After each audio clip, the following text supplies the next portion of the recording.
AITA for defending my husband after my ex-husband abandoned our children? I, 38F, have a 9-year-old son, Max, and a 6-year-old daughter, Olivia, with my ex-husband, Dan, 35M.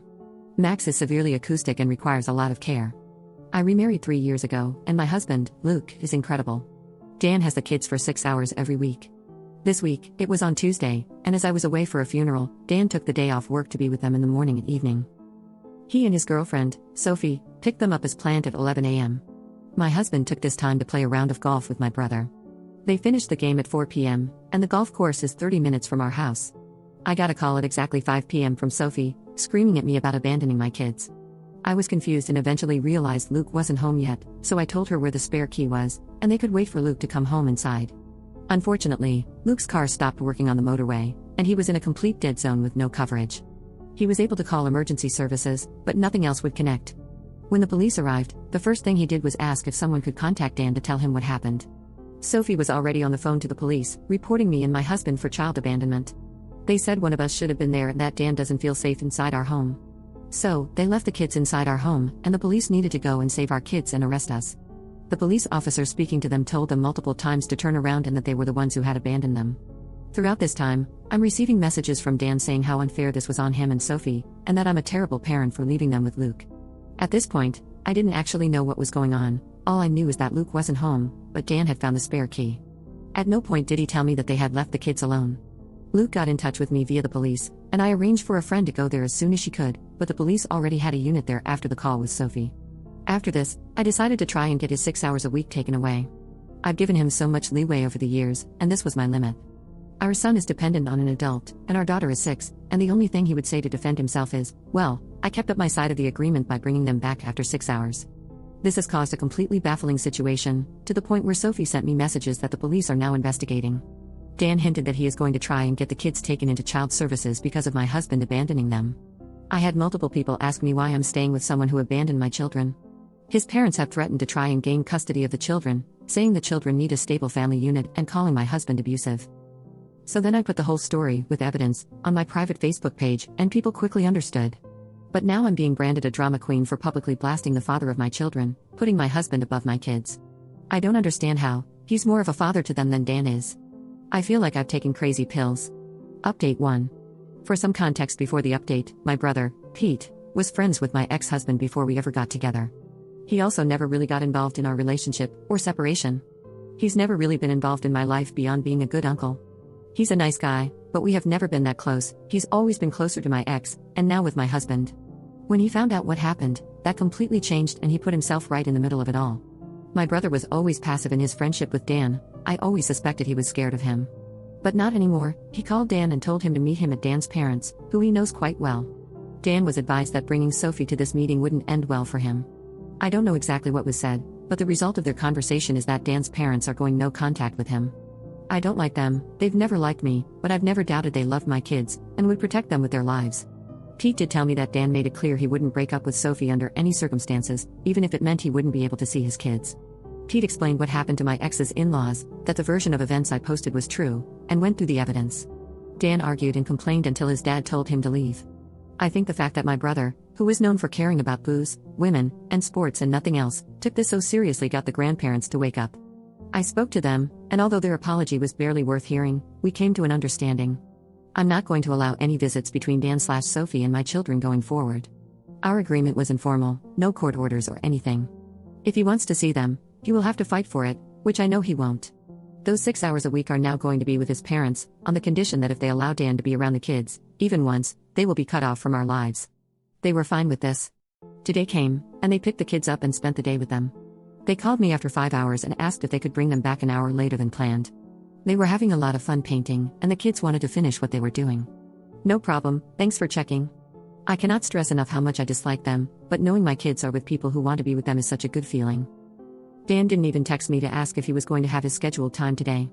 I spoke to a police officer yesterday about the messages sent to me by Sophie. I'm going to gloss over some details for reasons, but they are moving forward with an investigation. There's a continued pattern of behavior, and it has been escalating. She's made some very specific threats, and over the weekend, she sent me a message that contained information she would only know if she had followed me to where I was at the time. Luke has set up external cameras on our house, including making sure our cars are covered by cameras at all times. Our neighbors know what happened last week, so they're going to keep a lookout for her as well. I feel awful that I let this person be around my kids for almost a year. I let her be around them but didn't know her well enough to spot that she was capable of behavior like this. I spoke to Olivia to ask what she thought of Sophie, and she said she was grumpy and not fun, but nothing to indicate she hurt them or anything. This reaction to the whole situation is just unhinged. Luke has been a star through this. He's made sure the kids know he loves spending time with them. Olivia calls him daddy anyway, but she knew she was abandoned last week and he's shown her that he's here for her. He's always loved Max and been amazing with him, but I know he's found it difficult to connect. He asked for advice, and I told him just to try things he enjoys and see if Max engages. Well, Max spent 5 hours on Sunday with a golf putter in his hand, hitting a ball to the putting machine thing Luke has in the garage, and apparently, he's a natural. So, I'm now reevaluating my life. Living with one golf obsessive was barely manageable, 2 maybe more than I can endure. Update 2. Since my previous posts, everything has mostly been resolved. I didn't go into detail at the time, but a lot of what Sophie was sending me was accusing me of infidelity, and she had told a lot of people that I was someone who slept with other women's men. I thought she was accusing me of cheating on my ex with my now husband, but we will come back to this in a bit. She directed people to message me from public posts on her Facebook, and one person turned up at my door to shout abuse at me. Between this and other stuff she did, I reported her to the police, and they opened a case of harassment. I spoke to an officer who took all the evidence I had, and a week later she was arrested and interviewed. Her phone and computer were seized, and she was released with bail conditions not to contact me directly or indirectly. I was told there was enough evidence to support a prosecution, but at that stage, I just wanted to move on and be done with it. Dragging it through court for God knows how long seemed such a daunting and horrible future, so the police didn't move forward with prosecution and filed it with no further action, meaning the bail conditions would no longer apply the moment it was filed. I was told this would happen after a review from somebody who wasn't the officer dealing with it, which would be between 1 to 7 days, and I would be told when that was completed. This was communicated to her, and being the bright spark that she is, she immediately messaged my brother something along the lines of his sister being a female dog and a waste of police time. The bail conditions were still in place. He reported this to the police, not knowing I wasn't going forward with the whole case. Turns out that where I live, the breach of bail conditions is a crime against the government, not the person they were in place to protect. I have no knowledge of what's going on with that, but I am led to believe she is in a bit of legal trouble. After she was interviewed, I was informed of what was said about all of this to the police, bringing everything full circle to the original incident that led to all this. Turns out Sophie and my ex were in a relationship for almost 2 years while we were still married, with it ending around the time my 6-year-old daughter was born, and then they reconnected in the last year or so. I had no clue this happened. I'm actually weirdly impressed he hid it so well. Sophie was under the impression we split up a year into their relationship, and didn't know we had a son while they were together. When they reconnected, he told her we had 2 kids, which she wasn't happy about but forgave him. The thing is, my ex told her that my daughter is 8, but she's only 6. He was covering up lying to her all those years ago about separating from me.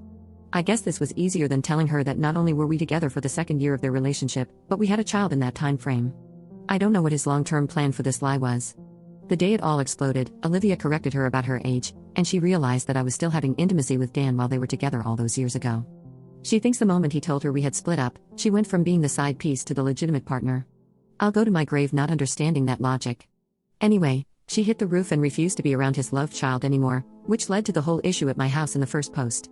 Luckily, she didn't say any of this in front of Olivia. Dan is still with her. They can have each other. He's made it clear he has no interest in seeing either his legitimate child or his love child, which is fine. His parents have been incredible this entire time, helping with childcare to the point I have been able to pick up more hours at work. We've gotten along much better since they've accepted that maybe all the bad things they heard about me weren't true. Still some bad relations there, but it's a much improved relationship, which is great for the kids because they love spending time with them both.